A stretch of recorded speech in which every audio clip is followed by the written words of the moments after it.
Olá, pessoal, sejam todos muito bem-vindos. Eu sou a Cíntia, sou bióloga, gerente de contas aqui na NEL, e hoje a gente está aqui para bater um papo, falar um pouquinho, né, sobre biologia molecular, sobre o sequenciamento de DNA, né, na aplicação de bactérias com ações probióticas.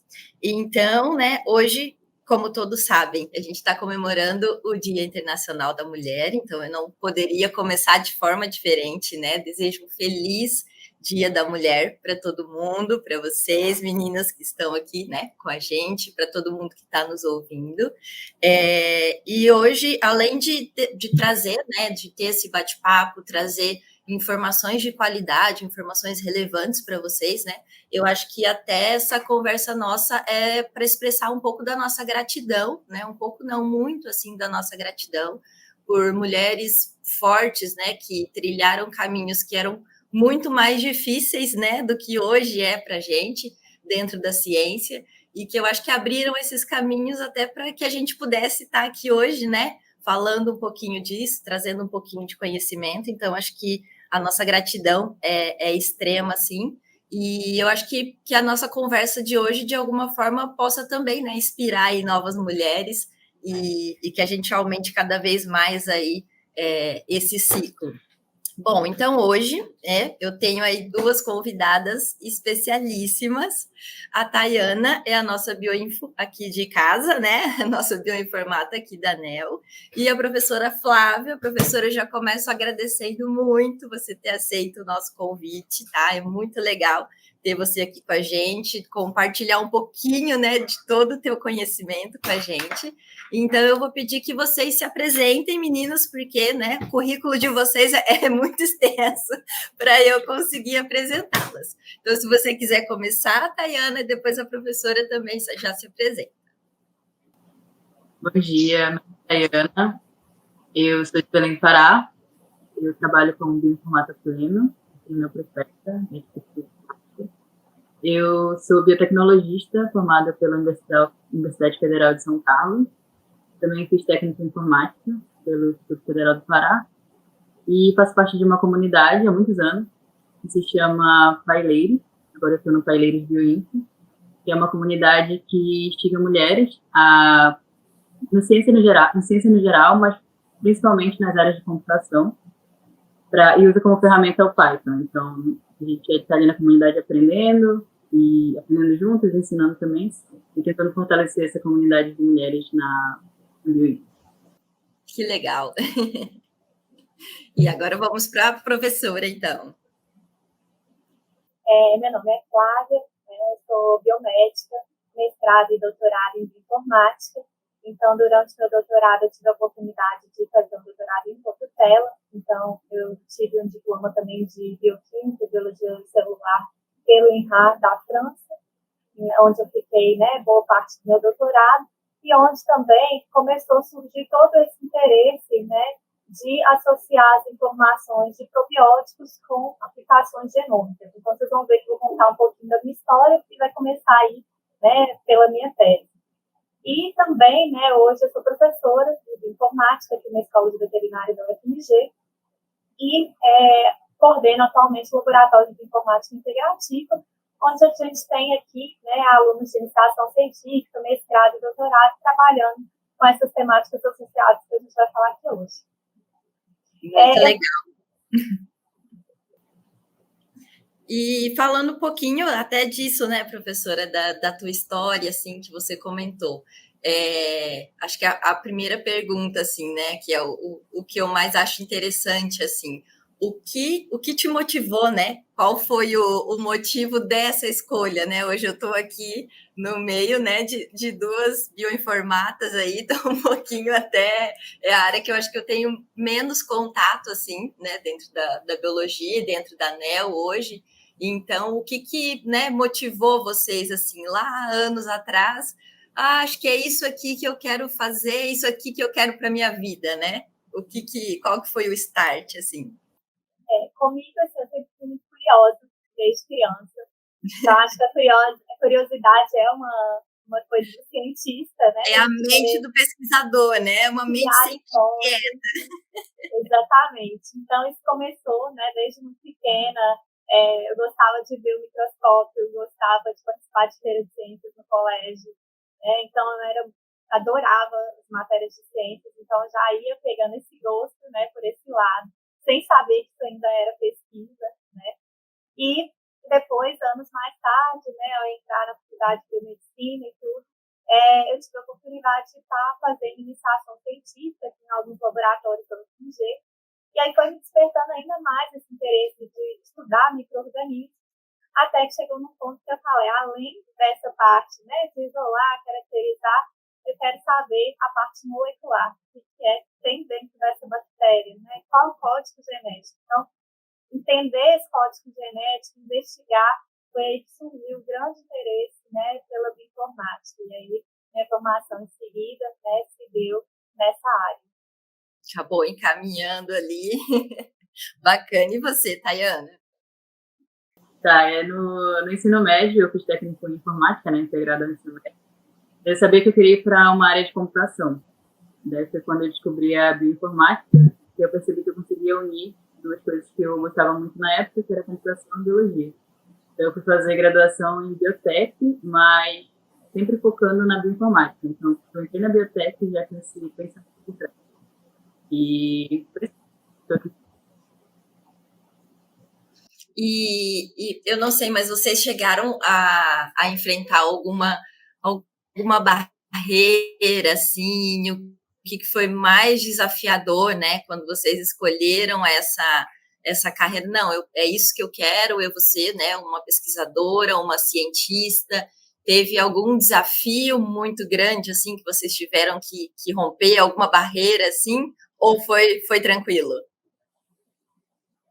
Não, tiveram muitas barreiras, né? Eu acho que principalmente quando a gente começa, talvez, mais jovem, então eu entrei no doutorado muito nova, isso foi um peso, não só como mulher, mas também por ser jovem, né? Então, tinha assim, muito questionamento, né, sobre a capacidade, sobre se daria conta da execução de determinadas demandas, projetos, né?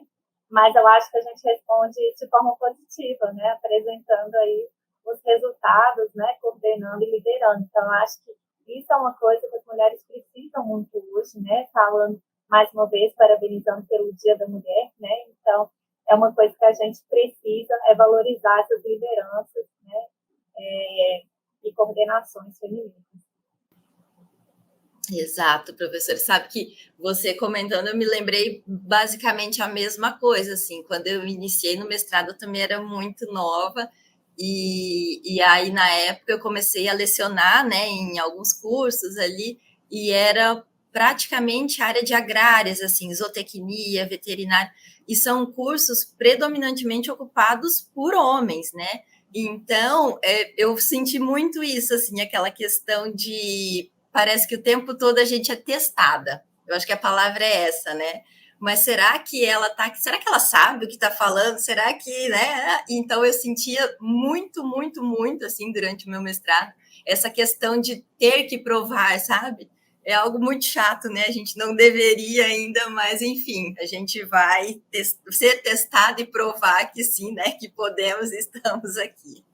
Até aproveitando, até queria ressaltar que isso também foi uma coisa que eu vi mudar muito na área de informática. Quando eu entrei, a proporção era praticamente de 10, 15% de mulheres no curso em relação ao número de homens, e depois isso foi mudando, né? Então, hoje a gente está quase que equiparado, ainda está um pouquinho a diferença, mas já foi de 40 para 50, né? O que já mudou muito em relação aos outros anos, né? Então, a gente viu que ao longo dos anos, desde a minha formação, olhando aqui, né, no programa de informática da UFMG, a gente viu essa mudança e essa busca, essa procura feminina, né, que a gente fica muito feliz, né, e a gente motiva que mais mulheres façam parte disso.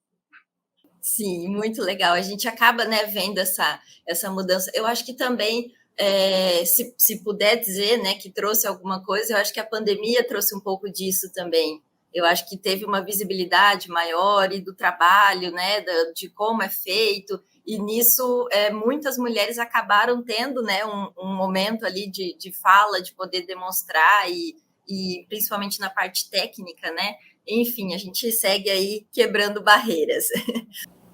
E professora, eu queria que você um pouquinho sobre o prêmio que você ganhou, que orgulho, né? Queria que você compartilhasse com a gente, falasse um pouquinho como foi receber esse prêmio, né? E o que envolve esse prêmio. O Prêmio para Mulheres na Ciência, né, 2023, foi uma iniciativa da Unesco junto à L'Oréal e a Academia Brasileira de Ciências, e é realmente, né, uma parceria muito importante para a valorização das mulheres na ciência. Então, esse prêmio, né, ele se caracteriza pelo envio de um projeto, então aproveito aqui também para convidar, né, a todas que estejam assistindo também para fazer parte e participarem da concorrência desse prêmio. Ele é anual. Vocês podem se inscrever pela plataforma da L'Oréal e lá vocês vão submeter um projeto. Então, no caso, o meu projeto, ele fez parte da categoria Ciências da Vida, onde o projeto ele era intitulado A Resistência aos Antimicrobianos e o Impacto da Saúde Pública, onde a gente trabalhou toda a parte, né, de avaliação e vigilância genômica de micro-organismos no ambiente aqui da medicina veterinária preventiva. Então, ele é um prêmio que é muito importante para o reconhecimento da mulher na ciência, e a gente fica muito feliz, né, que existam essas iniciativas no Brasil e no mundo. Então, ele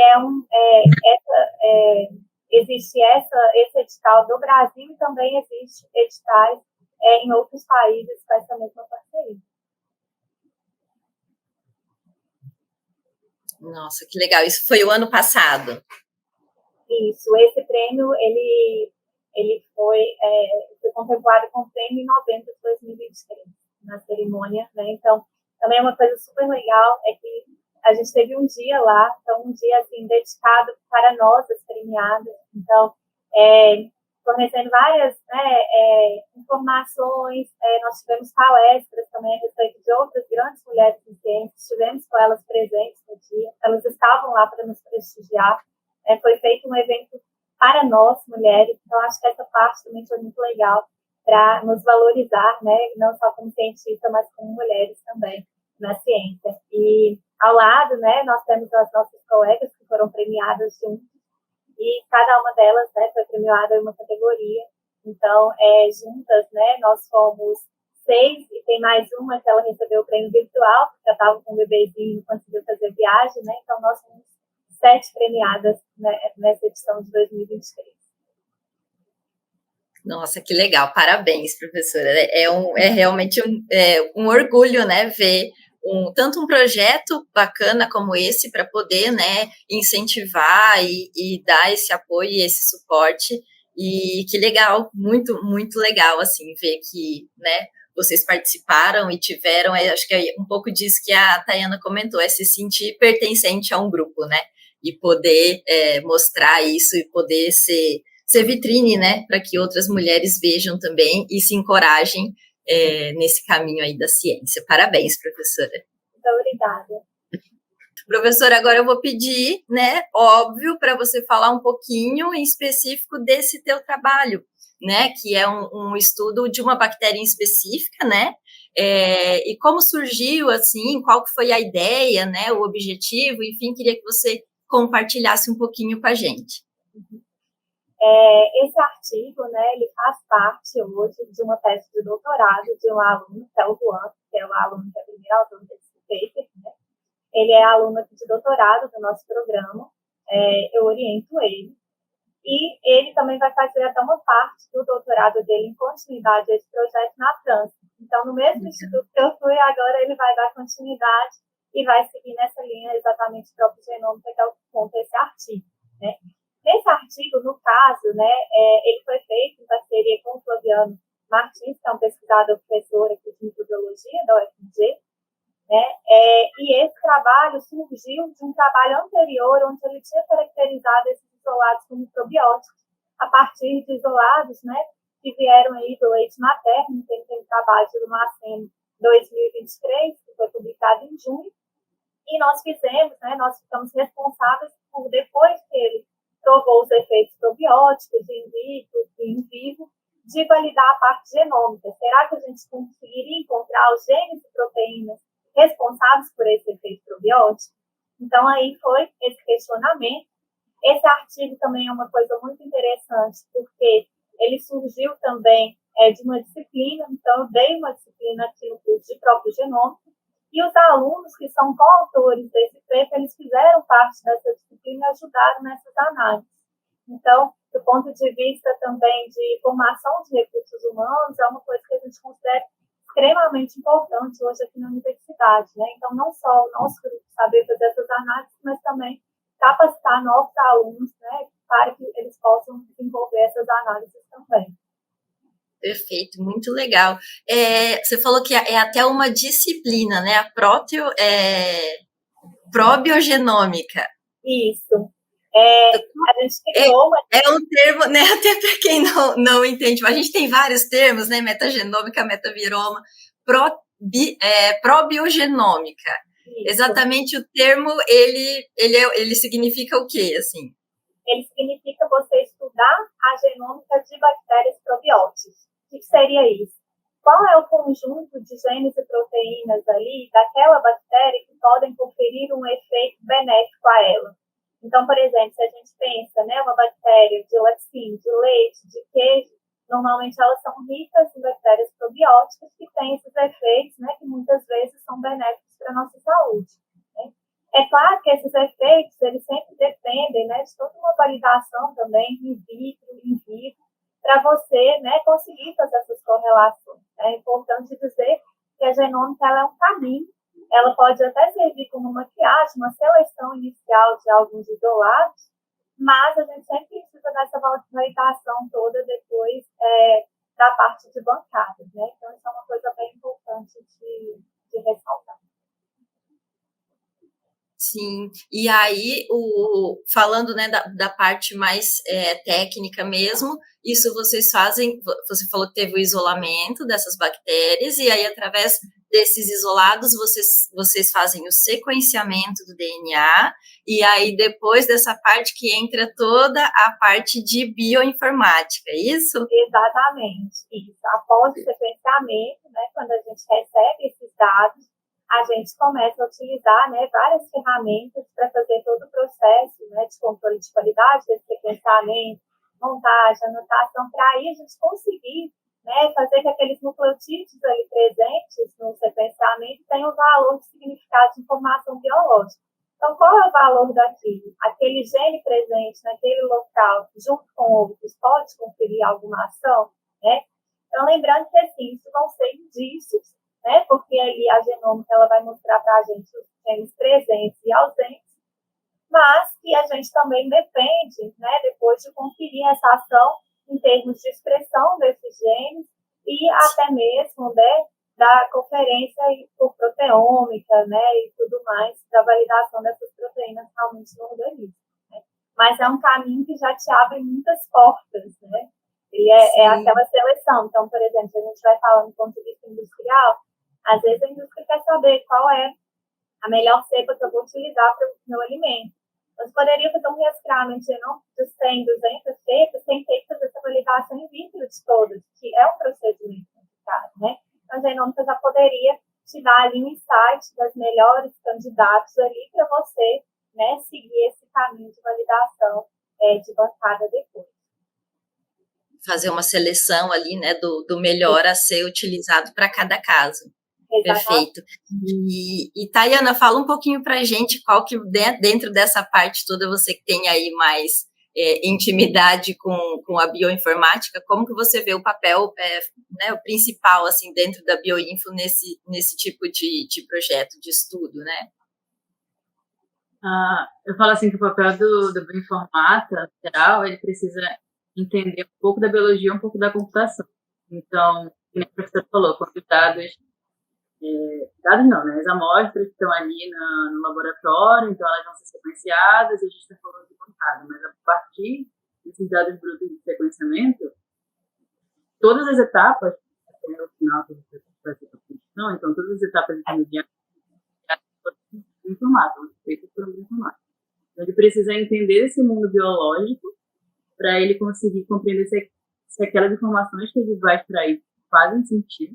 Então, os genes que ele vai encontrar, avaliar as métricas estatísticas, tem um tamanho esperado esse genoma, enfim, eu sei tanto da parte de computação, para ele conseguir fazer essas análises. Então, às vezes, esses dados eles são absurdos grandes, a gente está falando de genoma, né? Então, por mais que seja de micro-organismo,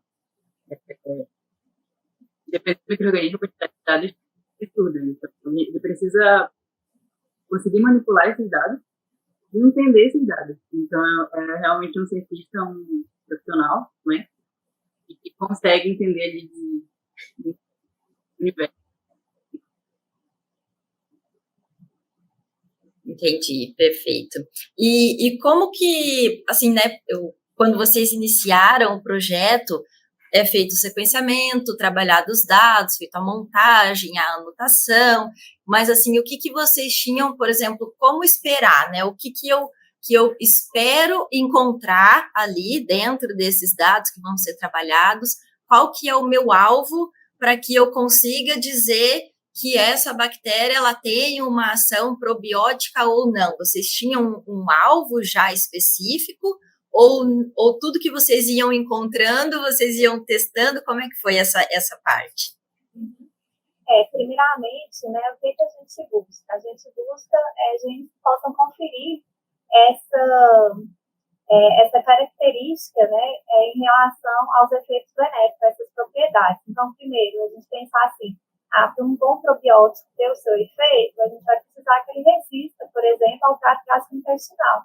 Então, que ele resista a algumas condições ali de pH, alguns estresses ali, né, osmóticos, etc.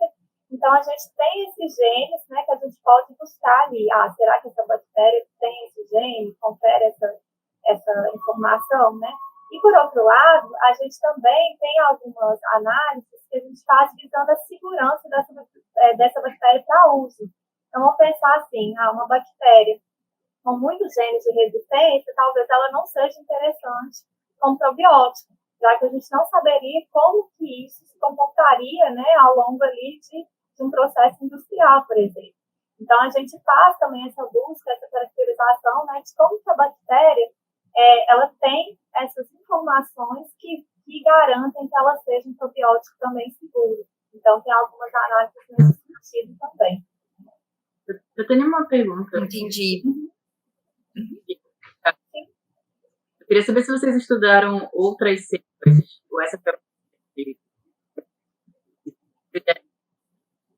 tinham algo que esperava encontrar, ou que foram encontrando conforme foram finalizando. Tayana, não te escutei. Cortou um pouquinho a tua fala, Tayana. Você pode repetir, por favor? A internet está difícil.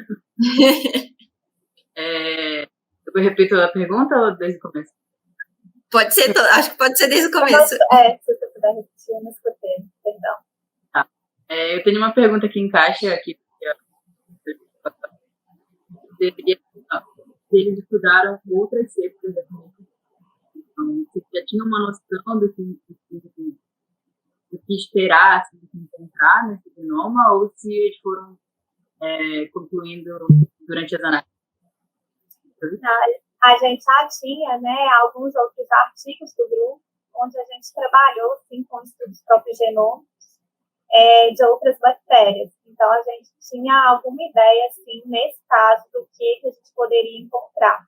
Mas, nos primeiros estudos, né, que foram realizados, né, pelo nosso grupo e outros grupos aqui da UFMG parceiros, realmente a gente começou do zero, pipeline, começamos a construir realmente como é que deveria ser executado, quais as análises que seriam referentes à segurança daquele probiótico, quais as análises seriam referentes a esses genes de estresse, né, a conferir essa capacidade, esse mecanismo de adaptação e sobrevivência do probiótico. Então, a gente foi criando também alguns bancos de dados, né, fomos construindo um pouco desse pipeline que foi utilizado aqui nesse artigo. Bacana. E todo o estudo vocês realizaram dentro da UFMG? Isso. Todo o estudo foi feito, né, em colaboração com o professor Vasco Azevedo e o professor Flaviano Martins, né, ambos do ICB, e eu estou aqui na Escola de Veterinária. Então, assim, muitos estudos aqui na UFMG, eles são compartilhados porque a gente consegue envolver vários departamentos. consegue envolver genética, consegue envolver microbiologia, consegue envolver veterinária, né? Isso torna o estudo muito mais rico quando a gente consegue fazer esse compartilhamento, essa parceria. Até mesmo no sequenciamento, vocês... Cortou, Tayana, você pode repetir, por favor? Mesmo no sequenciamento, vocês fizeram na UFG? Nesse caso específico, né, nós fizemos um parceiro, que a gente tem uma rede, e ele foi feito fora, ele foi feito na Alemanha, tá? Esse sequenciamento. Então, voltando um pouquinho para essa parte, né, de bioinfo, em relação a... Porque quando a gente sequencia, né, eu nessa parte de bioinfo, eu sou até bem leiga, mas basicamente falando, a gente sequenciou o DNA, e a gente até brinca aqui, né, que sai do sequenciador aquela sopa de letrinhas, né, vários dados. Como que é feita, Tayana, essa montagem, né, que a gente sempre fala, a gente, né, faz a montagem e a anotação do genoma. Como que é, de fato, né, feita essa montagem e qual que é a importância da gente ter uma boa montagem e anotação para que esses dados consigam ser trabalhados depois? Então, eu vou puxar aqui, Serginho, para falar um pouco do Daniel. Mas antes disso, então, respondendo a pergunta, a montagem de genoma, ela é a base quando a gente fala de probiogenômica, né? E outras análises que envolvem genoma em geral. Então, essa montagem, para eu garantir segurança nas informações que eu vou extrair desse genoma, essa montagem precisa estar bem feita para que me garanta essa confiança, né? Essa segurança no que eu vou extrair dali. Então, aqui na NEL a gente faz esse produto, que é a montagem de genoma. A gente faz o que a gente chama de múltiplas montagens, que seria a montagem com 2 montadores de genoma diferentes. Depois a gente faz uma terceira montagem unindo essas 2 montagens. Daí a gente faz toda a retirada de sequência quimérica, baixa cobertura, avaliação de métricas e estatísticas para garantir essa qualidade do genoma.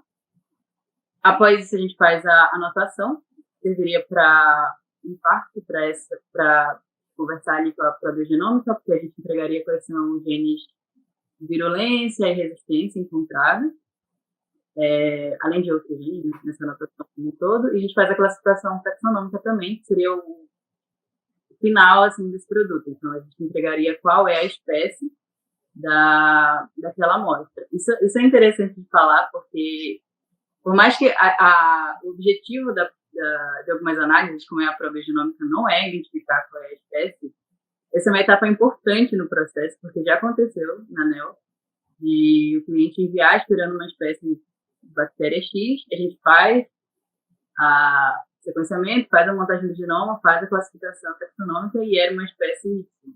Então, não tem como continuar o processo da análise se você tem uma outra espécie de bactéria, enfim, é uma etapa importante do processo. Daí, além disso, essa é a etapa final, né, do nosso produto de montagem de genoma. Além disso, a gente faz sorotipagem e clonalidade, mas não entraria aqui em probiogenômica. E outras análises específicas para a probiogenômica, como para genes, não sei, de atividade de produção de metabólitos, adesão à parede celular, que seria uma coisa mais específica, a professora pode falar melhor que eu. Aí entraria como um produto customizado. Mas a montagem de genoma na ANEL, a gente entregaria esse genoma, os scaffolds, bonitinhos, e os dados brutos dessa classificação e anotação desse genoma, para ele seguir com o resto do processo, que aí seria a análise específica do cliente, né? E que seria a probiogenômica, e a professora pode falar melhor que seriam essas 3 etapas a partir dessa. Sim, através dos dados brutos, daí o pesquisador pode fazer análises complementares, o que ele tiver de interesse, né, professora? Isso, exatamente. Assim, o que é mais importante, né? Que a gente tenha realmente esse processo todo de controle de qualidade, montagem e anotação de qualidade, porque é isso que vai definir todo o resto do pipeline, né? Então, se você tiver feito, né, uma boa montagem, avaliado ali os contínuos, né, avaliado, por exemplo, se tem promoção, se tem plasmídeos ali envolvidos, se você consegue fazer essa parte toda, você consegue, né, ter etapa depois de análise, né, dessas propriedades com muita mais precisão. Então, você consegue caracterizar melhor, né, essas proteínas e essas informações ali no genoma dessa bactéria probiótica. Entendi. Então, falando assim, né, porque a gente já falando em bactéria, é algo muito, né, algo muito micro, e aí a gente fala de um trecho né, de um genoma dentro da bactéria. Mas, assim, num todo, a gente não pode falar que todo leuconostoque mesenteroide é um probiótico. Ele tem que ter esses genes específicos para poder ter ação probiótica, é isso? Ou a gente pode falar, não, todo o leuconostoque mesenteroide, ele é um probiótico? Não, essa é uma ótima pergunta. Na verdade, isso é uma das coisas, né, mais importante de dizer, que os efeitos, principalmente probióticos, eles são cepa-dependentes. Então, eles dependem muito de cada linhagem específica da espécie. Então, assim, não basta ser só desse gênero e dessa espécie, mas a linhagem específica que tem esse efeito benéfico. E, além disso, ter o gene não significa também que ela vai ter esse efeito probiótico. Por quê? Ali é só uma análise de presença e ausência, né? É um indicativo. Mas depois, esse gene ele pode não ser expresso ou ele não pode não ser traduzido a informação, né? Então, pode ser que lá na frente a bactéria não consiga ali fazer o mecanismo, atuar de uma forma, né? Caso esse gene não passe por todo o processo. Então, realmente um indício, né?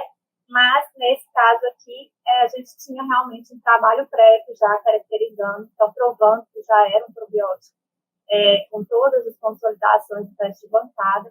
Então, a própria genômica, nesse caso aqui, veio para fazer essa conferência, certificação, que o genoma também conferia essas propriedades.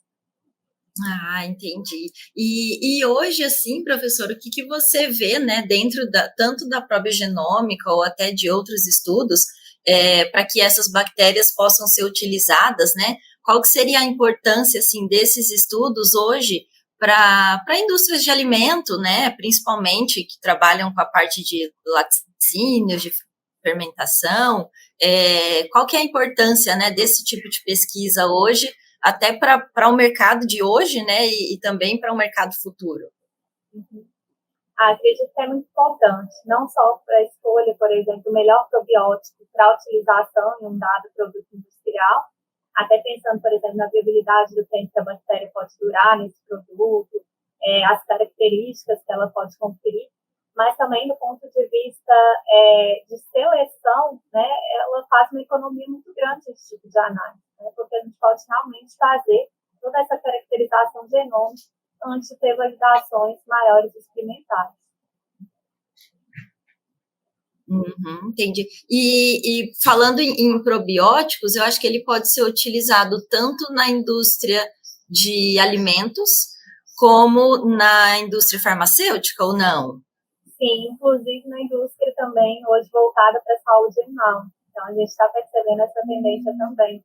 Então, hoje a gente pode falar que o probiótico está em todas as instâncias. Né? Então, a gente consegue ver que o interesse hoje por outros métodos, né, que não sejam antimicrobianos, tem crescido. E o probiótico, nesse sentido, ele traz uma alternativa muito interessante, né? O probiótico, né, e essas combinações todas de formulação. O mercado é muito amplo, então, né? Hoje eu diria que ele está em ascensão. Né? Mesmo para a nutrição, tanto humana quanto animal, tem uma aplicação muito útil, né? Tanto hoje e com certeza futuramente cada vez mais, né? Sim, como alternativa mesmo, né? Tem sido bastante útil. Né? Acho que quanto tanto melhoria como alternativas diferentes de suplementação, né? Dependendo do que for o caso, é uma área que eu acho que cada vez mais ela vai, né, ter espaço no mercado aí, e é bom que a gente tenha esse tipo de pesquisa, né, extremamente aprofundado, assim, para que a gente tenha dados, né, e resultados bem robustos para poderem ser utilizados. Muito legal. Meninas, eu acho que é isso. Você tem mais alguma pergunta, Tayana, falando da parte mais de análise de dados? Algo que vocês queiram complementar? Talvez uma pergunta em relação ao tempo. Eu vi que vocês fizeram várias análises diferentes, diversas descobertas. Quanto tempo mais? Então, vocês podem ver que é um trabalho de equipe, né? Por isso que o artigo tem todas essas pessoas presentes, exatamente para a gente ter agilidade nas análises, né? Então, aqui, como a gente tem um grupo, uma equipe que está hoje capacitada para realizar essas análises, hoje, em torno de 3 meses, a gente consegue executar todos os passos e escrever a respeito dessas análises, né? Porque também uma coisa muito importante para a gente, no sentido assim, de academia, é transformar aqueles resultados ali em produto científico. Para a gente da academia isso é muito importante, né? Porque nossos índices são medidos dessa forma, né? Com essas métricas. Então, para a gente, além de achar a presença, a ausência, tudo isso de um gene, a gente precisa recorrer à literatura e fazer essa descrição referente, né, a essas informações do que aquilo ali tem como discussão na literatura, o que tem de inovação. Então, a gente tem que trazer isso, colocar isso em forma de produto científico, que seria, né, o artigo. Sim. E que de fato tirar aquilo ali da bancada, né? Não só ter os dados, mas que aquilo seja utilizado de alguma forma. Exatamente, no sentido mais aplicado. Sim, perfeito. Bom, meninas, eu acho que para finalizar, eu vou pedir que vocês deixem uma dica, mas sei lá, uma mensagem, algo para as meninas que estão nos ouvindo aí, que têm a intenção, que acham interessante a parte das ciências, enfim, o que vocês diriam, assim, né, para alguma menina que está pensando, será que é uma área que vale a pena ou não? Será que eu vou achar muita dificuldade ou não? A gente já compartilhou um pouquinho dos nossos desafios, que talvez ainda hoje acabem sendo um pouco os mesmos, né? Mas pode ser que tenham novos. Então, queria que vocês deixassem assim uma mensagem para essas meninas em relação ao que a gente faz, né? Ao que a gente ama, que é atuar na ciência. A minha mensagem é que vale muito a pena. É muito gratificante você fazer parte disso, você criar, você gerar hipóteses, responder a muitas perguntas, né, que são inovadoras. E é um mercado, né, que ele está aberto. A bioinformática hoje realmente acho que é uma das áreas de maiores ascensões, né? O PC feito de inteligência artificial e outras questões tem cada vez mais essa demanda, essa procura. Então, eu acho que é uma área, né, que todas interessadas deveriam procurar. Eu também deixo à disposição o nosso laboratório também de apoio. Então, caso também queiram entrar em contato, fazer estágio, passar um tempo conosco, vai ser um prazer recebê-las, né? Eu ficaria muito feliz. Então, vou deixar aqui meu contato de e-mail para vocês. Ai, que bacana. Obrigada, professora. Tenho certeza que você vai receber muitos contatos. Eu concordo com tudo que a professora falou. Eu queria adicionar 2 coisas que foram 2 coisas que me ajudaram muito no processo. A primeira coisa é não se comparar com outras pessoas, sempre se comparar com você, e quanto você está progredindo na sua história, assim. E a outra coisa que foi a que mais me ajudou, com certeza, a ser uma mulher na informática, foi encontrar uma comunidade que eu me sentisse pertencente. Então, encontrar pessoas que estavam ali aprendendo também, que a gente poderia trocar informação, trocar dificuldade, conversar sobre isso.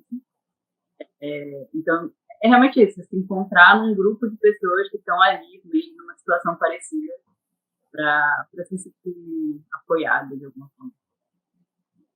Bacana, é bom a gente, né, se sentir ali pertencente a algum lugar, ter um apoio, né? É muito bom isso mesmo. Meninas, acho que então eu só tenho a agradecer vocês, assim, a gente fez um triângulo aqui na Floripa, Belém, Minas, e deu muito certo, ficou muito legal. Agradeço muito o convite, né? Primeiramente, vocês terem aceito o convite e a gente ter passado esse tempo aqui batendo esse papo.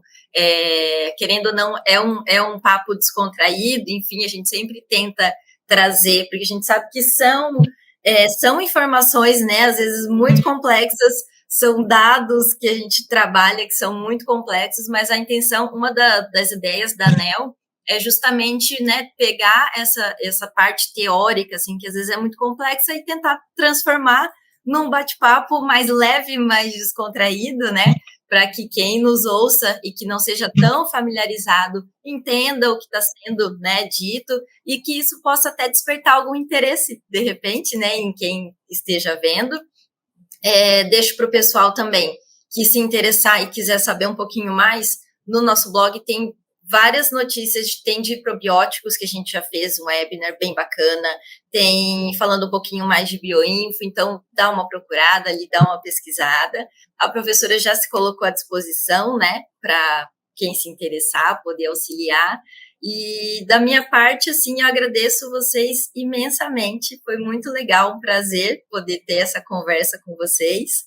E espero aí que a gente repita mais para frente, quem sabe até presencialmente, venham para Floripa, a gente faz aí um café e bate um papo, que vai ser muito gostoso.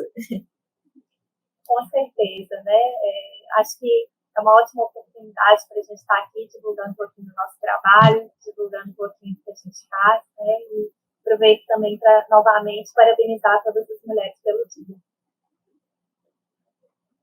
Obrigada.